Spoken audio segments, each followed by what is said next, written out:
Morning, good afternoon, good evening. This is Alan Burgos from the hashtag Walk with Love channel. Welcome and welcome back to our channel. Alright guys, ano po tayo, no? Kung hindi ka pa nakapag-subscribe sa ating channel, gawin na po natin yan, no? Please do it so now so that you can be a part of this growing family. We are now 6,614 subscribers, and all of our subscribers are located around the world, and each continent that we have a subscriber or subscribers on that particular area. Thank you so much. God bless you all. Okay guys, ano po natin, no? Yung pag-usapan po natin or talakayin po natin ngayong umaga, no? Yung with regards po dun sa press conference ni Senator Amy Marcos kahapon. Okay? So ano po, no? Talaga pong sinabi niya doon na talagang nalulungkot siya sa mga pangyayari, no? Ano po ba yung mga pangyayari, no? Yung hindi po pagkasunduan ng mga Duterte at saka si Pangulong Marcos, at saka siyempre yung nangyayari kay Pastor Apollo Kibuloy. Yan. Okay? So alam naman po natin, no, parang nung January ay talagang binatikos po ni dating Pangulong Duterte si Pangulong Marcos, no? Inakusahan pa nga niya, no, allegedly na adik si Pangulong Bongbong Marcos. Ngunit nagtataka din po tayo nung pangalawang pagsasalita niya po, no, sa Cebu, no, nung nakaraang mga araw lamang ay talaga naman pong sinabi niya na hindi adik, no? Hindi adik si Pangulong Marcos. So kumbaga, parang binabawi niya ang mga katagang binitawan niya sa nung nakaraang nag-speech siya dun sa Davao City naman noong January. Okay? So, in-interview pa nga siya nung mga nakaraang araw, kahapon yata o nung isang araw, na sinasabi niya na wala siyang sinabing ganun. Ngunit nung ni-review po natin ang mga videos and clippings rather, ay talaga namang sinasabi na adik si Pangulong Marcos ni Pangulong Duterte. Okay? Ayun po. Doon po nalulungkot si Senator Amy Marcos bakit po nagkakaganon, no? Okay, so talaga naman pong parang lungkot na lungkot. Ngunit halatang halata naman po na may binabasa si Senator Amy Marcos sa kanyang mga papel, no? Yan. Si Senator Amy Marcos po ay talagang kapanalig ng mga Duterte, no? At nalulungkot din po siya sa mga nangyayari kay Pastor Apollo Kibuloy, no? Okay, noon tinanong siya, hindi ba siya nalulungkot sa mga pangyayaring na binapatikos at sinasabihan ng mga masasakit na salita ang kanyang kapatid na si Pangulong Marcos. Ang sabi niya, nalulungkot siya, ngunit naiintindihan niya dahil nung nakaraang eleksyon, ang tumulong na media sa kanya, ang tumulong na media, no, kay Pangulong Marcos ay ang SMNI. Natatandaan pa nga natin, halos lahat ng mga mainstream media, no? Mainstream media, okay? Ay talagang pumanig, no, kay Pangulong Marcos. Sorry, hindi pumanig, no? Talagang binatikos at naging platform para batikusin si Pangulong Marcos. No?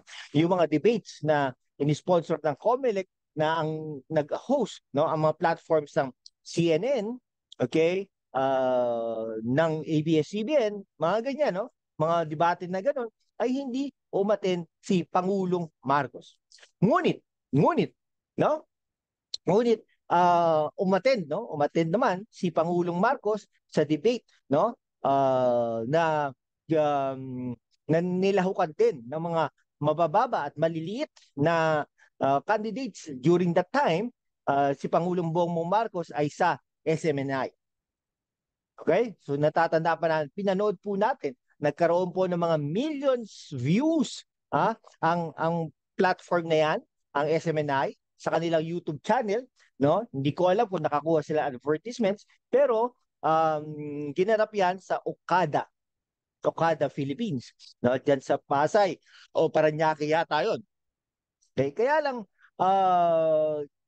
syempre, kahit po nagkaroon ng million views yan, no, na anong inano talaga, pinanood ng mga tao, no, may mga advertisement siguro sa YouTube yan, pero hindi rin po natin may tatanggi na nagkaroon ng cost on the part of SMNI. Now, recently, biglang mga lumabas ng mga interviews sa mga dating PRs at dating secretaries or assistant or undersecretaries ni Pangulong Bongbong Marcos na hindi ko alam, parang media staff yata yun. Pero ano po, no? Ang sabi po nila, hindi po naningil ang SMNI sa panig ng mga PBBM. Okay? Kaya po nagkaroon ng cost talaga, no? Ibig sabihin, walang cost on the part of PBBM, pero kumampi nga, no? Kumampi at halata naman kumampi, no? At sumuporta ang SMNI at si Apollo Kibuloy, Pastor Apollo Kibuloy kay BBM during that time. Okay. Kaya lang ngayon nga, no? Kinalulungkot ni Senator Amy Marcos, bakit nagkakaganon? At ito ang ginaganti ng administrasyon ni Pangulong Bongbong Marcos kay Apollo Kibuloy. No? Ang sabi pa nga ni Bongbong Marcos ay talaga tinawanan at parang hindi na po tinatawag na pastor Apollo Kibuloy, the appointed son of God. Ganun po yun. No? Alright, hindi rin po natin kasi malaman dahil po pag presidente ka na, pangulo ka na ng Pilipinas, parang it's a Pandora's box, sabi nga ni Pangulong Bongbong Marcos, na talagang kitang-kita mo na lahat, no? Ang mga kaugnayan, ang mga ginawa o ng mga nakaraang panahon, no? Si Pangulong Bongbong Marcos, si mga tao ito, no? Malay mo, talaga nakita niya ang kaso ni Pastor Apollo Kibuloy, mga ginawa niyang sexual mga allegedly no mga sexual yung mga cases niya sa US, no marami siyang cases sa US okay na hinaharap naman niya in a way dahil nag-hire siya ng mga abogado para ipagtanggol siya, no? Ayan, okay, ganun po yun, no? So um di ba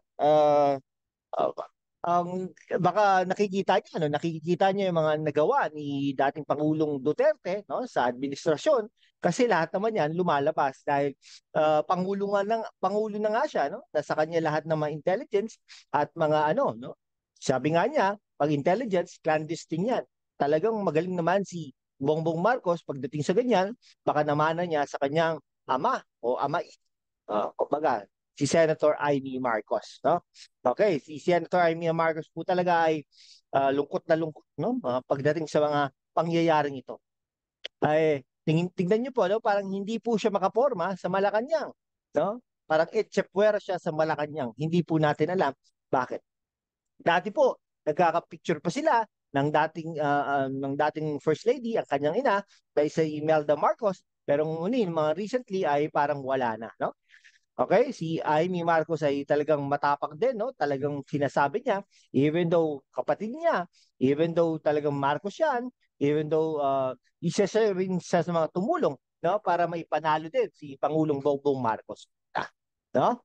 Pero siguro, baka sabi ni Bongbong Marcos, ay, bakit naman? Ano siya, no? Talagang ano naman siya, no? Siguro landslide na siya na tingin na niya ay mananalo siya kahit na walang tulong ang SMNI. Nagkataon lang na tinulungan siya dahil panalo na nga. Kung kumbagang gano'n, no? O sige po, hanggang dito na lang po mga kaibigan ko, no? Mag-comment po kayo diyan. Talagang binabasa po natin ang mga inyong komento hangga't maaari. Nag-aano po tayo, no? Nagko-comment po tayo. Pero yan, binabasa po natin lahat yan. Okay, nakikita po natin. Kung may mga ano naman, panahon tayo, nagko-komento-komento din tayo. Okay? Or magko-komento sa inyong mga channels. Kung may channels man kayo, okay, re-reply po ako sa mga comments nyo. Kung ano po ha, ano po ako diyan, nag-aalat po ako ng certain time para reply, no, sa inyong mga komento, no? Kung ano po, tapusin po natin, no? Panoorin po natin mga videos so that we can be able to maintain and sustain this channel also, no? Sige, that's it for today. Thank you guys. Kung pinanood mo ito, maraming salamat. At kung hindi ka pa nakapag-subscribe, kaibigan, mag-subscribe ka naman, no? Para naman parte ka ng pamilyang ito. Maraming salamat po sa inyong lahat. God bless you all.